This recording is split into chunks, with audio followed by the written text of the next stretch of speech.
9장 32절부터 43절까지. 제가 먼저 32절 읽겠습니다. 그때 베드로가 사방으로 두루 다니다가 룻다에 사는 성도들에게도 내려갔더니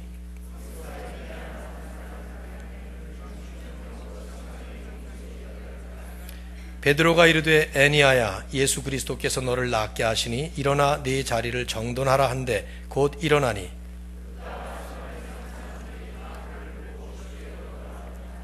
욥바에 다비다라 하는 여제자가 있으니 그 이름을 번역하면 도르가라. 선행과 구제하는 일이 심히 많더니 룻다가 욥바에서 가까운지라 제자들이 베드로가 거기 있음을 듣고 두 사람을 보내어 지체 말고 와달라고 간청하여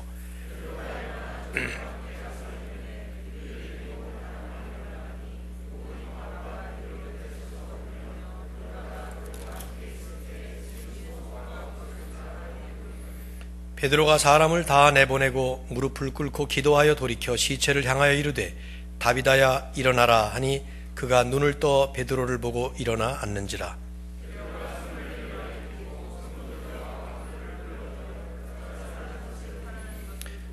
온 욥바 사람이 알고 많은 사람이 주를 믿더라. 베드로가 욥바에 여러 날 있어 시몬이라 하는 무두장이의 집에서 머무니라. 아멘. 우리가 인생을 살아가면서 가장 어려울 때가 언제일까 질문해 본다면 빼놓을 수 없는 때는 병들 때가 아닌가 생각이 됩니다. 여러분 아주 심한 병에 들어보셨습니까? 혹은 여러분이 사랑하는 가족이 고칠 수 없는 불치병을 걸려서 오랫동안 투병하는 것 혹시 경험해 보셨나요? 저는 아버님이 췌장암으로 돌아가셨고 또 저희 처제가 유방암으로 32살에 3기 진단을 받고 9년 동안 키모테라피를 하다가 41살에 세상 떠나가는 것을 옆에서 지켜봤습니다. 병들어 고통을 겪을 때 참 그것만큼 어려울 때가 없다는 생각이 듭니다. 흔히들 뭐니 해도 건강이 제일이야 하는 말들을 하는데 그 말은 절대적인 진리는 아니지만 현실적으로 보면은 어느 정도 맞는 말이라고 생각이 돼요. 건강을 잃거나 병에 걸리면 아무것도 할 수 없는 것이 현실적으로 사실이기 때문입니다. 더구나 오랜 병이 지속될 때 오랜 병에 효자 없고 연료 없다 하는 말처럼 당사자는 물론이지만 주변의 가족들이나 또 사랑하는 사람들이 고통을 겪게 마련입니다. 그러다가 결국 죽음을 맞게 되면 아마 가장 아픈 그런 체험을 겪게 되겠죠. 제 생각에는 그래서 그런지 성경도 많은 이적들을 우리에게 소개하면서 그 가운데 특별히 병나는 이적들을 아주 많이 소개하고 있다는 생각이 듭니다. 복음서의 주님의 이적도 그렇고 사도행전에 나오는 사도들의 이적들도 그렇습니다. 사실은 대단히 많은 이적들이 있었거든요.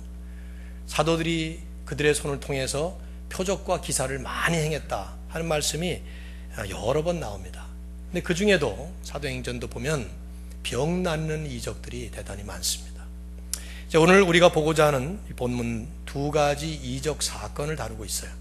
하나는 8년 된 중풍병자가 치유되는 사건이고 또 하나는 병들어서 죽었던 사람이 다시 살아나는 부활의 이적 사건입니다. 우리 이제 이런 사건들을 성경에서 접할 때 성경을 잘 해석하기 위해서는 질문을 해봐야 합니다. 많은 이적들 가운데 왜 하필이면 이 이적들을 적고 있을까? 특별히 초대교회에 여러 이적들이 있었을 텐데 병 낫는 이적도 여러 번 있었을 텐데 왜 하필이면 이 이적들을 소개하는 걸까? 그리고 누가가 사도행전을 기록하면서 하필이면 왜 이 9장과 10장 사이에 이 말씀을 끼워 놨을까? 이런 질문을 해볼 필요가 있습니다.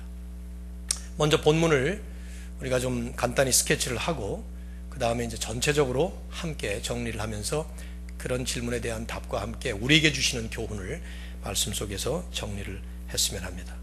한번 본문을 다시 한번 보시죠. 첫 번째 이적은 베드로가 룻다라고 하는 지역에 왔을 때 일어난 이적이었습니다. 자, 그때에 하는 말이 32절 첫 서두에 나오죠. 그게 어느 때를 말합니까? 성경의 진행상 31절 바로 다음에 나오는 얘기죠. 그러니까 우리가 지금 암송했던 그 말씀, 그리하여 온 유대와 갈릴리와 사마리아 교회가 평안하여 든든히 서가고 점점 더 교회가 확장되고 부흥하고 성장하고 더구나 예루살렘에 일어났던 그 핍박의 불길이 한번 휩쓸고 지나가면서 사울의 회심과 함께 잦아들었던 것 같아요. 그리고 주를 경외함과 성령의 위로로 점점 더 제자들, 믿는 사람들의 수가 많아지는.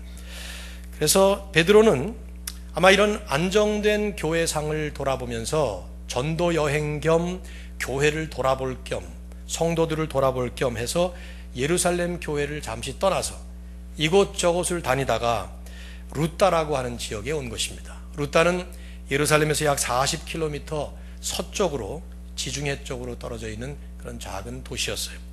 근데 그곳 교회들을 방문하는 중에 애니야라고 하는 사람을 만난 겁니다. 질문: 애니야는 남자입니까 여자입니까? 우리 영어의 애니라는 이름 때문에 여자라는 생각이 많이 들죠. 그렇게 알고 있는 사람이 많더라고요. 한국말 성경에는 남성 여성이 구별이 안 돼 있어요. 영어 성경을 보면 he, she가 나오는데 영어 성경에 있으면 한번 보십시오. he로 나오죠. 그러니까 애니야는 여자 이름 같은 남자였어요. 그리고 애니야야 그러니까 뭐 어린 애기 같은 느낌이 좀 드는데 엄연히 이 사람은 어른이었을 겁니다 아마. 33절은 이 애니야라는 사람에 대해서 아주 간략하게만 소개를 하고 있어요. 뭐라고 소개하죠? 중풍병으로 침상 위에 누운 지 8해라. 8년 된 중풍병 환자였어요. 이 중풍병이라는 말은 의학적인 병명이 아니고 이 사람의 상태를 그냥 설명한 말이에요. 영어 성경에 보면 paralyzed, 그러니까 전신 마비가 된 상태로 침상에 누워서 지내는 지 8년이 된 사람이었습니다. 그 병의 원인이 뭔지는 아무도 모르죠. 사고로 그럴 수도 있고 뭐 여러 가지. 근데 그것이 이제 성경에 좀 전혀 나오질 않아요. 이 사람이 신자였는지 아니면 불신자였는지도 여기 나오지 않습니다. 제 생각에는 믿는 사람이 아니었던 것 같아요. 나중에 뒤에 나오는 두 번째 사람은 여제자라고 분명히 표현을 하는 걸로 봐서 이 사람도 잘 믿었던 사람 같으면 그렇게 표현을 했을 거예요. 그러나 어쨌든 성경은 말하지 않고 이 사람에 대해서 아무것도 말하지 않는 것이 어떤 면에서 보면 초점이에요. 뒤에 나오는 다비다에 대해서는 짧지만 상당히 중요한 내용들을 다 소개를 하고 있거든요. 어쩌면 애니야에 대해서는 별로 기록할 것이 없는 그런 사람이었는지도 모르겠습니다. 초점은 이 상황과 그 상황에서 베드로가 하는 말입니다. 자, 34절 보시면은 같이 읽어보죠. 34절 시작. 베드로가 이르되 애니야야, 예수 그리스도께서 너를 낫게 하시니 일어나 네 자리를 정돈하라 한데 곧 일어나니. 예수님이 옆에 계신 것도 아닌데 이 사람이 베드로는 애니야에게 뭐라고 말하는 거예요? 예수 그리스도께서 너를 낫게 하신다. 일어나라 한마디를 하니까 즉각적으로 일어나면서 말한 대로 자리를 정돈해서 갑니다. 여기서 우리가 주목할 것은요, 이 베드로가 명령하는 그 명령과 예수님의 어떤 이적 때와 아주 흡사하다는 거예요. 생각나시나요? 누가가 사도행전을 기록했어요. 첫 번째로 쓴 복음서는 누가복음입니다. 누가복음으로 거슬러 올라가면 누가복음과 사도행전이 데오빌로에게 1편, 2편으로 보낸 두 개의 글인데, 그렇게 볼 때 누가복음 5장에 이미 예수님께서 이적을 일으키셨을 때 이 상황이 있었어요. 어떤 한 중풍병자가 사람들에게 들것에 들려서 온 다음에 예수님이 똑같은 말씀하셨죠. 일어나 내 침상을 가지고 걸어가라 하는 말씀을 해요. 누가는 그 상황을 연상시키고 더구나 그 예수님이 지금 이 현장에 있는 것이라고 하는 것처럼 베드로가 말을 하고 있었다.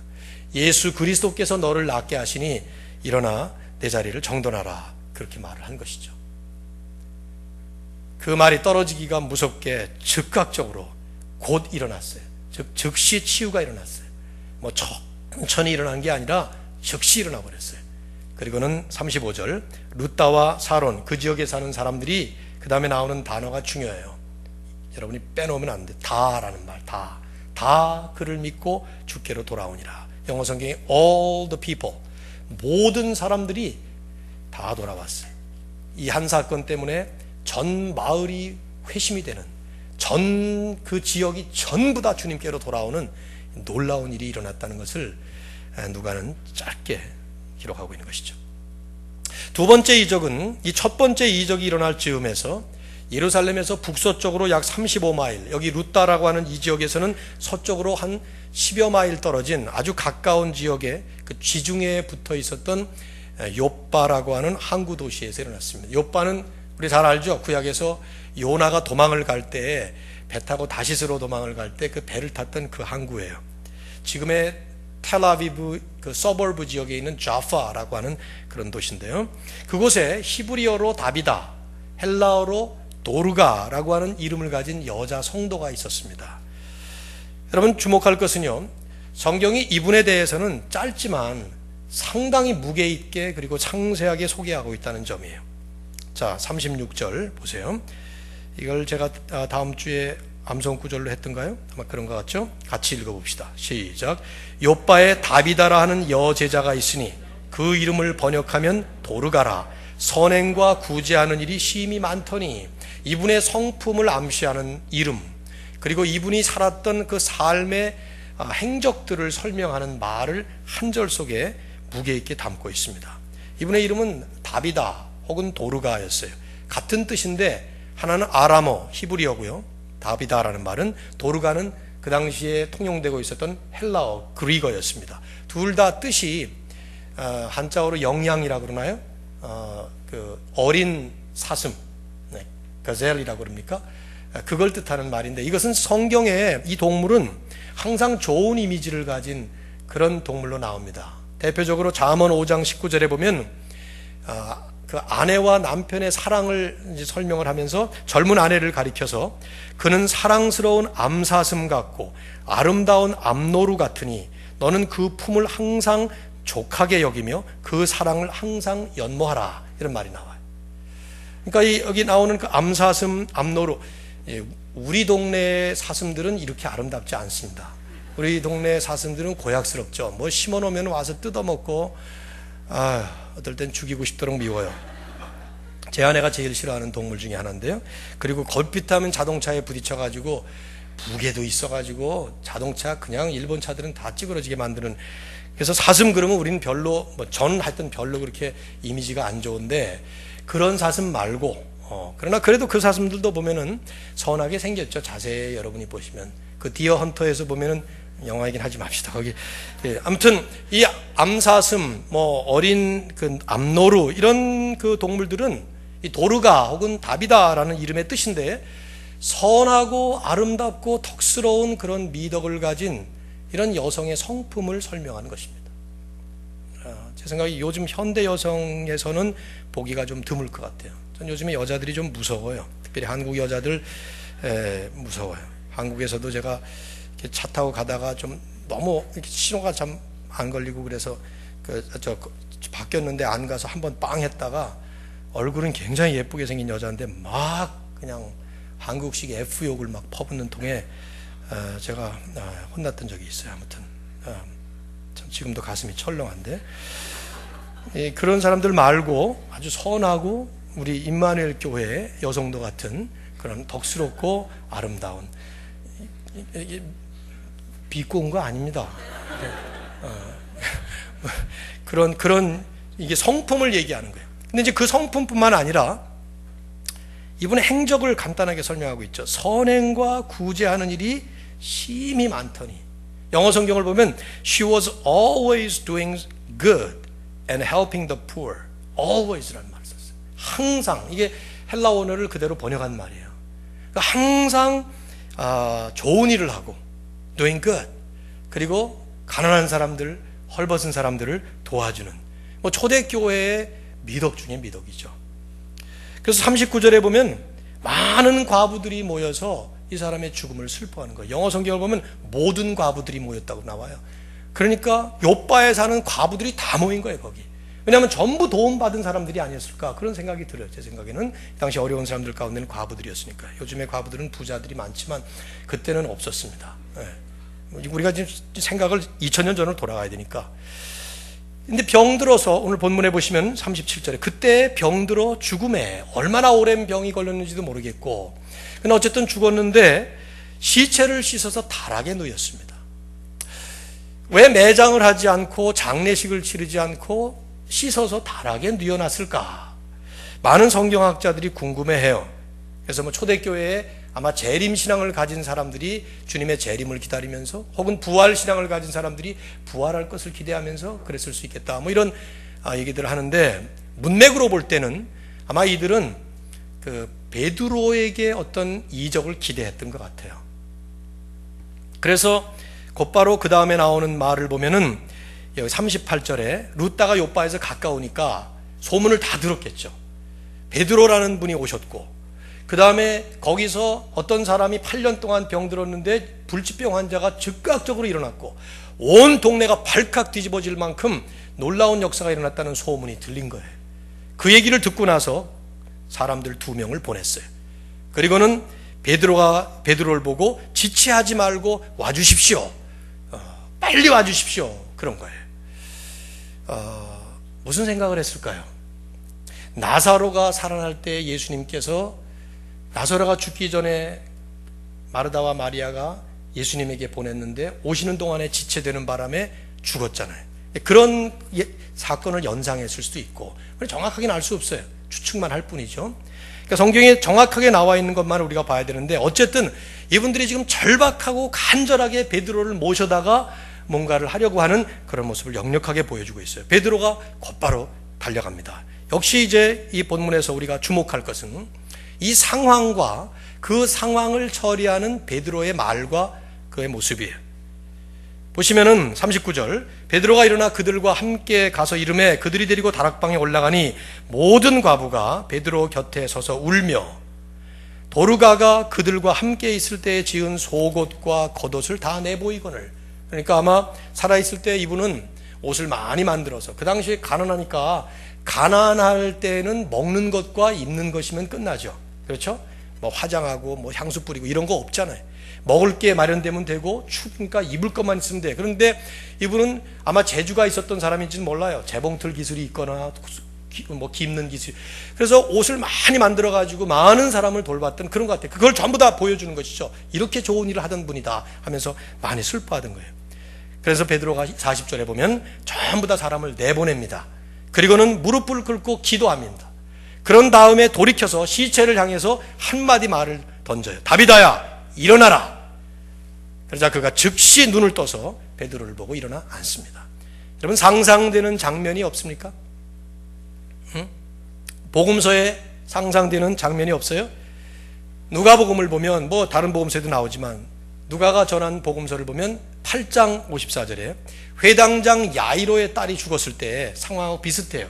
그때도 막 사람들이 환호하고 시끌벅적하니까 다 나가라 그러고 예수님께서 한마디 하시죠. 뭐라 그래요?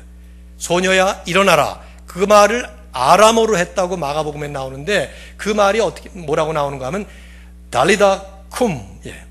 달리다라는 말, 달리사라는 말은 소녀라는 뜻이에요. 쿰이라는 말은 일어나라 하는 뜻입니다. 여기서 베드로가 이 현장에서 아람어를 썼다면 베드로는 이렇게 말했을 거예요. 다비사 쿰 했을 거예요. 달리사 쿰 하는 말과 다비사 쿰 하는 말은 한 셀러블만 틀리고 같은 말이죠. 누가는 지금 이 상황을 설명하면서 역력하게 두 사건이 다 예수님의 그 이적 사건을 그대로 연상시키는 모습으로 기록을 하고 있는 거예요. 그러면서 즉각적으로 일어났어. 여기 비록 40절에 베드로가 그 다비다에게는 예수 그리스도께서 낫게 하신다 이런 말씀은 안 했지만, 거기서 기도하고 주님 앞에 매달리는 그런 모습을 보여주는 것이 마찬가지죠. 결과는 뭡니까? 42절, 온 요파 사람이 다 알고 많은 사람이 주를 믿었게 되었다는 것입니다. 자, 이 이적들을 우리가 보면서 초대교회에는 많은 이적들이 있었다고 얘기를 드렸어요. 그런데 왜 사도행전은, 누가는 이 이적들을 이렇게 기록하고 있을까? 특별하게 소개하고 있을까? 또 왜 이 시점에서 이 이적들을 얘기하고 있을까? 우리가 질문을 해봐야 된다고 말씀을 드렸죠. 우리에게 어떤 의미와 어떤 교훈을 전하고자 이런 기사를 우리에게 기록하느냐 하는 것입니다. 첫째는 이 이적이 우리에게 주는 핵심입니다. 그것은 살아계신 예수 그리스도를 보여주는 것입니다. 즉 예수 그리스도는 지금 바로 이 자리에 살아계시다 하는 메시지를 전하고자 하는 것이죠. 본문에서 가장 뚜렷하게 보이는 핵심은 그거예요. 베드로의 두 이적이 모두가 다 그리스도의 이적을 그대로 답습하다시피 보여준 이적들이에요. 애니아에게는 직접 예수 그리스도께서 너를 낫게 하신다, 아예 표현을 그렇게 했고, 다비다에게도 역시 마찬가지로 무릎을 꿇고 그 주님께 기도함으로써 주님의 성령께서 이 자리에 역사하시는 것을 보여주는 것이죠. 베드로가 물론 이적을 행할 때마다 언제나 예수님 흉내를 똑같이 내면서 이적을 행하는 것은 아니에요. 다만 누가가 여기 베드로의 이 두 이적을 모두 다 예수 그리스도께서 이 땅에 계셨을 때 하셨던 그 양상을 그대로 보여주면서 주님이 지금도 살아계셔서 베드로가 아닌 어떤 현상이 아닌 바로 그분이 지금 alive, 그 living God, 하나님이 살아계신 것으로 지금 이 현장에 역사하시는 것을 보여주는 것이란 말이죠. 예수는 지금도 살아계시다 하는 것을 선포하는 거예요. 여러분, 이것은 성경이 우리에게 하나님의 말씀인 정경으로 기록되면서 오고 오는 모든 세대를 향해서 선포하는 중요한 메시지인 것입니다. 어떤 메시지입니까? 주님은 지금도 살아계신다 하는 것입니다. 예수님은 지금 살아계십니다. 우리가 이제 며칠 있으면 기념하게 될 부활주일은 바로 그 주님이 옛날 옛적에 부활하셨다 하는 것으로 끝나는 것이 아니라 그 역사적인 예수님은, historical Jesus, 그분은 지금도 살아계시다는 것을 선포하는 거예요. 매주일마다 예배를 드리는 이유가 뭘까요? 이 주일날 아침에 여러분이 이렇게 매번 하는 것은 썬데이가 공휴일이기 때문에 모이는 게 아니에요. 주일에 부활하셨기 때문에 부활하신 주님이 지금 살아계시다는 것을 선포하는 것이 바로 주일 예배의 핵심이에요. 우리가 흔히 한국에서 옛날에 전통적인 교회들이 용어를 사용할 때 주일 대예배 이런 말을 썼어요. 그 대예배, 대자, 클 대자를 썼는데 그건 주일날 사람들이 제일 많이 모이니까 큰 예배라는 뜻이 아니라 주일 예배가 중요한 핵심적인 의미를 갖고 있기 때문에 그래요. 수요 예배도 있고 금요 예배도 있고 새벽 예배도 있고 다 있지만, 그러나 그 중에도 성경이 초대교회가 계속 프랙티스했던 것은 주일마다 모여서 주님은 살아계시다, Jesus is alive 하는 그 메시지를 끊임없이 선포했던 거예요. 왜냐? 예수님은 2000년 전에 이 지구라는 우주의 한 행성 모퉁이에 육신을 입고 내려오셔서 걸어다니시면서 그렇게 우리에게 모습을 보이셨던 것과 똑같이 지금도 살아 역사하고 계시다는 것입니다. 다만 성령으로 역사하시는 거예요. 성령으로 역사하시기 때문에 과거 그때보다도 훨씬 더 왕성하게 우주적으로, universally, 우주적으로 역사하고 계세요. 2000년 전 주님께서 성육신 하셔서 이 땅에 예수라는 몸으로 오셨을 때에는, 그때는 팔레스타인이라고 하는 한 지역, 33년이라고 하는 그 한때 시간적 공간적 제한을 처음부터 의도하시고 이 땅에 내려오셨었지만, 그러나 승천하신 이후에는 그 주님의 영이 우리 믿는 성도들 한 사람 한 사람 삶 속에 살아 역사하고 계시고, 공동체 안에 역사하시고 세상을 다스리시는 하나님의 영으로 역사하고 계시단 말입니다. 이게 중요한 핵심이에요. 그것을 누가는 오늘 이 본문의 이 두 사건을 통해서 우리에게 교훈하고 있는 것이죠. 오늘날 세상은 주님의 주권으로 다스려지고 있음을 여러분 믿습니까? 이 세상은요, 주님이 다스리고 계시는 거예요. 지금 이 순간에 여러분이나 저나 우리 개인의 삶을 주님이 다스리고 계세요. 우리 공동체, 이 교회를 주님이 다스리고 계세요. 뿐만 아니라 세상 구석구석에 일어나는 모든, 오늘 핍박받는 나라 2부 예배 때 통성기도 할 때마다 너무 짧은 것 같아서 제가 올라와서 기도회를 다시 인도할까 그런 생각이 매 예배 때마다 들어지는데, 여러분 오늘 핍박받는 나라가 어느 나라입니까? 한 주간 동안 잊어버리지 마시고 최종상 선교사님과 아프가니스탄을 위해서 기도하라고 주보에 적는 것입니다. 99%의 이슬람 교도들이 아직도 탈레반 정권의 영향에 심각한 고통을 겪고 있고, 예수 믿다가 잡히면 죽습니다. 교회가 하나도 없어요. 건물이 하나도 없습니다. 세워질 수가 없는 것이에요. 그러나 그런 땅에도 주님이 역사하고 계시고 하나님의 신묘막측하고 우리가 알 수 없고 이해할 수 없는 섭리 가운데서 주님은 그 땅도 주권으로 잡고 계시는 것을 믿습니다. 이걸 선포하는 것이 오늘 하나님의 말씀이에요. 주님은 부활하시면서 한 제자에게, 도마라는 제자에게 말씀하셨죠. 너는 나를 본거로 믿느냐? 보지 못하고 믿는 자들은 복되도다. 저는 거기다가 더 복되도다 이런 말을 붙였으면 해요. 본 사람이 믿는 건 뭐 대단해, 그렇잖아요? 근데 보지 못하고 믿는 저나 여러분이나 오늘 살아 역사하시는 그 주님을 성령의 인도하심 따라서 우리 마음에 확인하고 삶 속에 확인할 뿐만 아니라 선포하는 이런 축복이 여러분과 저의 삶 속에 임하기를 주의 이름으로 축원합니다. 두 번째로 오늘 본문이 우리에게 강조하는 것은 쓰임받은 하나님의 사람입니다. 누굽니까? 베드로죠. 살아계신 주님의 이적은 사도 베드로라는 사람을 통해서 일어났어요. 베드로의 말이 주님의 말씀으로 쓰임을 받았고 베드로의 손이 주님의 능력을 일으키는 이적의 도구로 사용되었습니다. 마치 모세의 손에 들렸던 지팡이 하나가 홍해를 치니까 바다가 육지가 되고 반석을 때리니까 거기서 생수가 나왔던 것처럼 막대기가 마법의 막대기거나 그런 것이 아니라 하나님의 역사였죠. 그러나 그 하나님의 역사를 하늘에서 번개를 내리쳐서 하신 것이 아니라 모세라는 사람을 통해서 지팡이 하나를 통해서 일으키셨던 것처럼 여기도 마찬가지로 예수 그리스도께서 중풍병자를 일으키셨고 예수 그리스도께서 죽은 사람을 살리셨지만 그 쓰임받은 사람은 베드로라고 하는 하나님의 사람이었다는 거예요. 왜 이것이 중요하냐? 불과 얼마 전만 해도 베드로는 이럴 만한 사람이 아니었어요. 갈릴리 초원에서 자라났던 가난하고 무식한 어부였고 예수님을 3년 동안이나 따라다녔지만 베드로는 결국 마지막에 예수님을 부인하고 저주까지 했던 참 너무 부족한 모습, 그런 모습을 보였던 사람입니다. 그런데 사도행전으로 들어오면서 베드로는 성령의 역사를 통해서 하나님의 손에 붙들린 바 되어서 이런 예수 그리스도의 살아계심을 선포하고 일으키는 이적의 도구, 능력의 도구로 쓰임받는 그런 모습을 보여줘요. 사도들은 어떤 면에서는 특별한 사람들이에요. 사도권을 가졌다는 면에서는. 그러나 사도들이 보여주는 모든 그 삶이나 사역들은 하나같이 우리에게 익셉션이 아닌 example로 보여주신 겁니다. 모델로 보여준 거예요. 우리도 그렇게 살라고. 저나 여러분이나 우리의 삶에도 여전히 역사하시는 분은 예수 그리스도십니다. 그러나 그 그리스도께서 우리의 손을 통해서, 우리의 말을 통해서 하나님의 역사 일으키시는 것을 믿으시기 바랍니다. 여러분의 말을 통해서 구원의 역사가 일어나요. 여러분의 발걸음이 닿는 곳에 하나님 역사가 일어나는 현장이 만들어지는 것입니다. 그걸 믿으셔야 돼요. 그래야 주님 앞에 바로 쓰임받는 것이죠. 하나님은 그걸 기대하고 계시는 거죠.